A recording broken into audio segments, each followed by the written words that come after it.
Wala na pong bagyo sa Philippine Area of Responsibility pero may pag-ulan pa rin sa ilang lugar sa bansa dahil po sa habagat. Matapos bumalik at pumasok ulit sa Philippine Area of Responsibility kagabi, lumabas din agad kaninang umaga ang bagyong Bising na may international name na Danas. Huli itong namataan ng Pag-asa, 705 kilometers hilaga ng Itbayat, Batanes. Patuloy na ang paglayo nito sa Pilipinas at sunod na tutumbukin ang China. Hinihila o hinahatak pa rin ng bagyo ang habagat na makakaapekto pa rin sa bansa. Base po sa datos ng Metro Weather, may mga pag-ulan sa ilang bahagi ng Cagayan, Extreme Northern Luzon, Ilocos Region, Central Luzon, Mimaropa at ilang lugar sa Mindanao.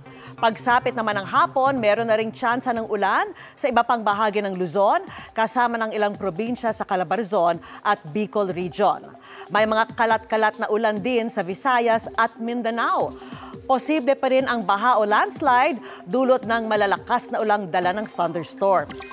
Sa Metro Manila naman, may tsansa pa ring umulan. Posibleng meron na sa umaga pa lang sa ilang lungsod at pwedeng maulit sa hapon o sa gabi.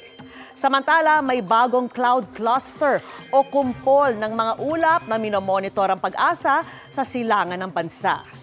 Patuloy po na tumutok sa updates kung mabubuo yan bilang low pressure area sa mga susunod na araw.